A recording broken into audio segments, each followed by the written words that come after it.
The day Blessing gave birth to Emmanuel, her joy knew no bounds. Finally, after 10 years of barrenness, God has finally heard her prayers. Her mother-in-law, Mama Ebuka, would no longer have the mouth to mock her and call her all sorts of names. To Blessing, Emmanuel was her world. It was everything she wanted and more. She vowed to do everything humanly possible to make him happy because he was her first food and the miracle that shamed her enemies. The day Blessing arrived from the hospital after her delivery, she summoned all her domestic staff and warned them to be extremely careful with her son. This is a warning to all of you. As you all can see, I am not smiling. I want you guys to be very careful when dealing with Emmanuel. Don't touch him or scold him even if he does anything wrong. Leave him to me, I will raise him the way I want. Blessing wasted no time in firing any staff who mishandled Emmanuel's belongings. That's how much she loved him. As Emmanuel grew older, he became very attached to Blessing since she was always around him.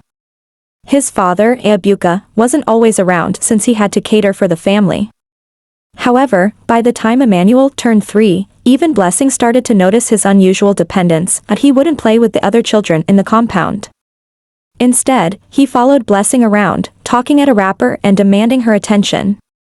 If she dared to sit with Ebuka and laugh at one of his jokes, Emmanuel would stomp his feet, throw his toys, and scream, "Mama, come back!" Ebuka would often scold him on the spot, but Blessing intervened. "He's just a child. Stop scolding him, Blessing. We're encouraging this behavior. He's not a baby anymore. Let him learn some independence," but Blessing brushed him off. "He's just showing how much he loves me." "Don't be jealous," she said, "that a chick that stays too long under the mother's wings would forget to fly. You must let this boy grow." However, Blessing ignored Ebuka's advice. Blessing continued to adore her son in ways that puzzled even Ebwe. She did crazy things just to make him happy, even if they were to his detriment.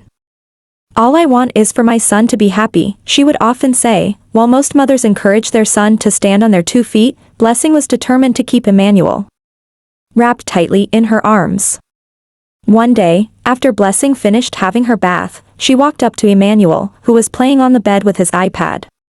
Blessing wasn't even putting on any clothes, and she wasn't concerned at all. To her, Emmanuel was innocent and could not differentiate between right and wrong. "Hello, my love. How are you doing today?" Blessing smiled as she spoke. Emmanuel innocently dropped his iPad and started playing with his mother's dangling 2 oranges. "Mommy, what is this?" Emmanuel asked innocently, pointing at Blessing's 2 oranges. Blessing smiled and asked, "Do you like them?" And Jewel nodded his head in affirmation. Blessing didn't scold him. Instead, he allowed him to keep playing with them. One cool evening, as Blessing sat on her bed, playing with her son, her maid walked in to take Emmanuel to have his bath. Immediately, Emmanuel sighted the maid. He started crying and screaming, "Mommy, I don't want her to beat me. I don't want her, she always pinches me whenever she's beating me." Without confirming if her son's claims were true, Blessing fired the maid on the spot. "Madam, you can't just sack me like that now, your son is lying," the maid protested. "How dare you call my son a liar? Didn't I warn you to be careful with him? Get out of my sight, and I don't want to see you here by tomorrow," Blessing shouted. That night, Blessing took it upon herself to beat her son. Every day, as the day went by, their love for each other deepened. It was more than just mother and son love. They spent time together, did everything together, and even slept on the same bed whenever Ebuka was out of town. However, one fateful day, as Blessing was having her shower, Emmanuel demanded he beat with her. Blessing didn't think twice before opening her arms wide to welcome him. And from that day onward, it became their daily routine. They showered together and even dressed up together. In fact, they lived like husband and wife. But one thing Blessing wasn't aware of is that love, when unchecked, can lead to a disastrous end. As they continued spending time together, Emmanuel started acting strange. He would often point at his mother's 2 oranges and other parts of her body, asking endless questions. But Blessing never saw the need to caution him. To her, her son was being wise and smart. One day, Blessing's mother, Mama Shinonso, visited her. The old woman couldn't help but notice the uncanny relationship between the mother and son. Blessing. What is this I'm seeing? You shower with your son? Do you know the danger of what you are doing? Mama, he is just a child. He doesn't even know the difference between right and wrong. Blessing replied, you are spoiling this child. This is very wrong, Blessing. Don't do what you will regret later. Mama, tell her off. I'm tired of talking, Shinonso shouted from the living room.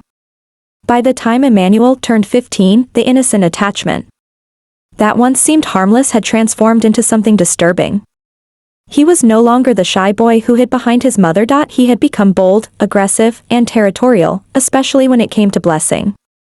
His school teachers complained about his attitude, particularly towards male staff. He would talk back, challenge the authority, and even fight them. He's just strong-willed, Blessing said dismissively whenever a report of Emmanuel's bad behavior was brought to her attention. However, this was only the beginning of more trouble. Emmanuel had developed a habit of phoning Blessing wherever she went. When she visited the supermarket or attended private meetings, all Emmanuel insisted on accompanying her, looking sternly at anyone who dared to speak too long with her. One afternoon, the family's neighbor Mr. Okafo made a casual remark that turned into a nightmare. Blessing, you are as beautiful as the sun, Mr. Okafo said cheerfully. Emmanuel, who had been standing nearby, froze.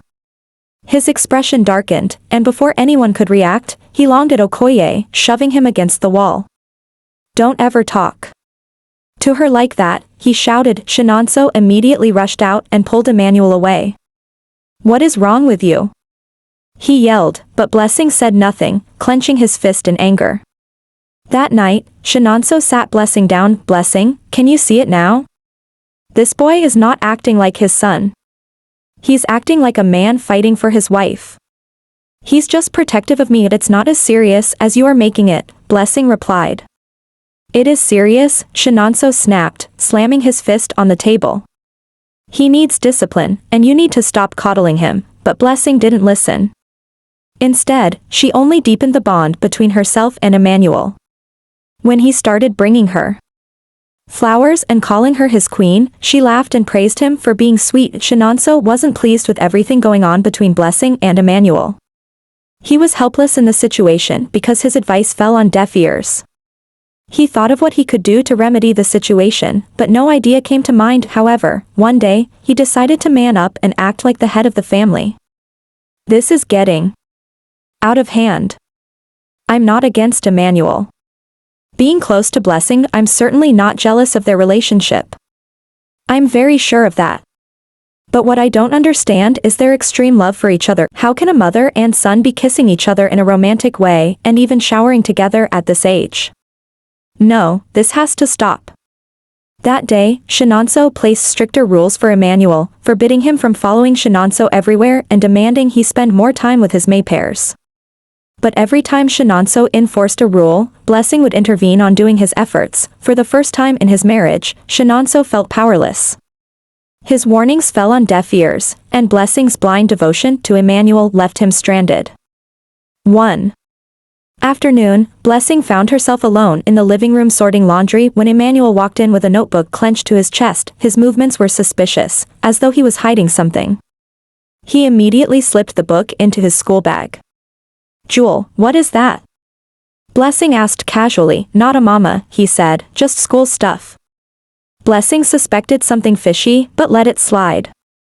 However, one fateful evening, while tidying Emmanuel's room, a hand brushed against the edge of his notebook. She hesitated for a while, but her curiosity got the better part of her. As she opened the book, she saw what she never imagined. The notebook was filled with disturbing and obsessive words about her damn white queen. One page read in both letters. No one can take her from me. I will honor life my father one day so I can spend the rest of my life with my queen. Blessing's hand trembled as she read the letters. She quickly closed the book and convinced herself that Emmanuel's love for her was too immense. Even as doubt crept into her heart, she clung to the things she had always believed in. A mother's love could never truly harm her child, but deep down, a whisper of fear told her she was wrong, very wrong. However, things took a drastic turn. For the worse one fateful evening. That day, Blessing was in the kitchen, humming a tune while preparing dinner. Emmanuel sat at the dining table, silently flipping through a book. He was unusually silent and dull. He didn't speak much, but stared at his mother uncontrollably. Emmanuel, are you okay? Blessing asked. He looked up at his mother with so much admiration in his eyes. Mama, he said with a soft voice, what is it? She asked, wiping her hands on a towel and sitting beside him. For a moment, Emmanuel said nothing. Then, he blotted out, I need to tell you something, Mama. Something I've been hiding from you for a very long time. Blessing's heart skipped a beat. Go on, she said. I love you, Mama. I mean, I truly love you. Blessing froze, her breath caught in her chest. Of course you love me, she said with a nervous laugh. I'm your mother. Emmanuel shook his head violently. No, Mama, it's not like that. It's more you are the only woman I have ever loved, Mama. I don't need anyone else. Blessing's heart started beating fast. She didn't want to believe what her ears heard. She stood up quickly, with her body shaking. Emmanuel, what are you saying? Before she could step away, Emmanuel grabbed her arm. You don't understand. We are meant to be together. You are mine, let go of me, Blessing shouted. Why are you acting like this, Mama? I see how you look at me. I know you feel it too. A Blessing managed to break free as she stumbled backward. Her mind raced as she recalled the notebook she found days earlier.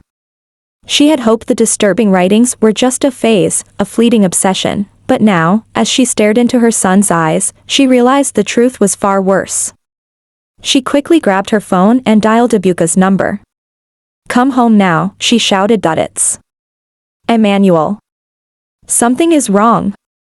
Emmanuel's demeanor changed immediately. He slammed his fist on the table with anger. Why are you calling him? He doesn't understand us. He's always trying to take you away from me. Blessing tried to back away, but Emmanuel blocked her path. Minutes later, Ibuka burst through the door. What's going on here? Before Blessing could explain, Emmanuel longed at his father, shouting, She doesn't need you. She's mine. After a minute of struggling, Ibuka managed to subdue him. Blessing stood frozen with tears streaming down her face as the weight of her mistakes crushed her. In that moment, she realized that her blind love had nurtured something dark, something she could no longer control. After the incident, Ibuka couldn't hold back any longer. He blamed Blessing for everything. This is your fault, Blessing. I warned you over and over again, but you refused to listen. Look at what you have done to him. Look at what you have done to us. Blessing, who was already filled with guilt and shame, sat quietly on the edge of the couch. She couldn't bring herself to meet his gaze.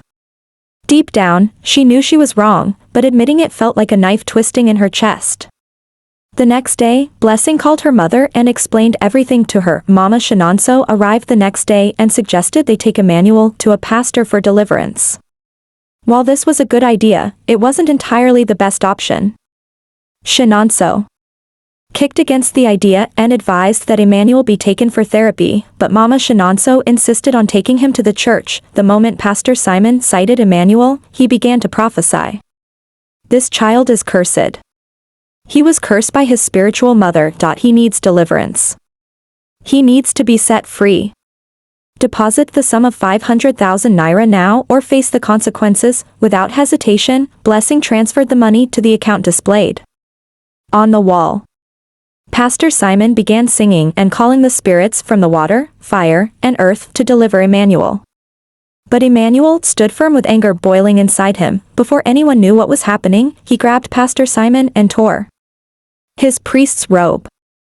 Immediately, security was called and Emmanuel was taken out of the church. After that encounter, Blessing and her mother took Emmanuel to different pastors in the city, but it was to no avail. Instead, Emmanuel became worse. He moved his belongings into his mother's room and insisted they stay in the same room. My son, Why are you behaving like this? I'm your mother, you cannot have me. Don't you understand? It's an abomination. Mama, if I don't have you, then no one will. The more you keep taking me to those churches, the more my hatred for you increases. Don't make me hate you, Mama. Emmanuel spoke angrily and walked out of his mother, Blessing, sat speechless. She couldn't believe that her actions had turned her son into a beast. If I had known, I would not have exposed my body to him, I would not have showered with him, or even undressed in front of him. I should have drawn the lines. I felt I was doing him good. God, please save my son. Don't let him go astray. That night, she couldn't sleep. Her mind raced with thoughts of how to distance herself from Emmanuel. She thought of sending him to a boarding school, but knew he would oppose the idea. One night, things escalated even further when Emmanuel tried to force himself on Emmanuel. She screamed and ran out of the house. Luckily for her, Ebwe had just arrived home. He immediately called the police that night, and Emmanuel was locked up in his cell. Thank you so much for watching and supporting my channel. Your time and encouragement mean the world to me. If you enjoyed this story and want to see more, please don't forget to subscribe and hit the notification bell so you never miss an update. Your support helps me continue creating content that I hope you will love.